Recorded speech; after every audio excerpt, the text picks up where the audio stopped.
Just hours after Vladimir Putin publicly scolded Finland over its NATO membership, Helsinki signaled a possible shift on Russia. Finnish President Alexander Stubb said Europe should prepare for direct talks with Moscow, even without waiting for the United States. He revealed European leaders are already discussing who could eventually establish contact with Russia. And everyone was counting on snatching something from Russia, grabbing something. Forgive the bluntness. Take Finland. Why did Finland join NATO? Did we have any territorial disputes with Finland? No. Everything was resolved long ago. Nothing was needed. And the Finnish leadership understood this perfectly well. So why did they go to NATO? In the hope that everything here with us would collapse, and they would be right there, ready to snatch and grab.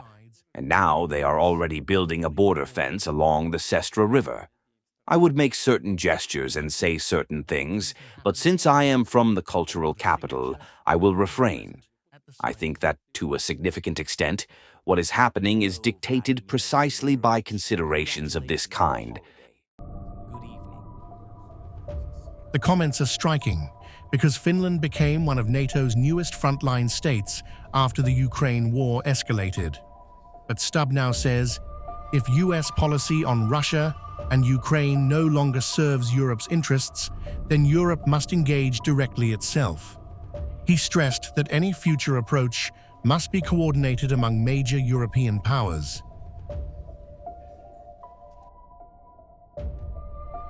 Yes, it's time to start negotiations with Russia. I don't know when that will happen. We discussed this issue with European leaders who will establish contact, but we don't know yet. If US policy towards Russia and Ukraine does not serve Europe's interests, then we ourselves must engage in direct talks. Putin's latest remarks added fuel to the debate. The Russian president claimed Western countries expected Russia to collapse under sanctions and hoped to benefit from Moscow's weakness.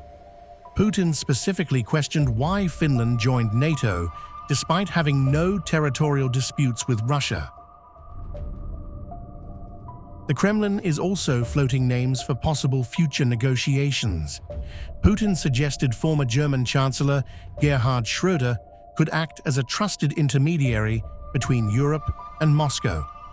Meanwhile, some European leaders support appointing a special EU envoy for Ukraine diplomacy, and Stubb himself has reportedly been discussed for the role. No official Russia-Europe talks have started yet, but Finland's sudden push for dialogue is drawing attention because Helsinki has long been among Europe's toughest anti-Russia voices. Analysts say parts of Europe are now beginning to debate how communication with Moscow could eventually be restored. And we look at NATO. For us, between nations, think about things such as shadow fleets or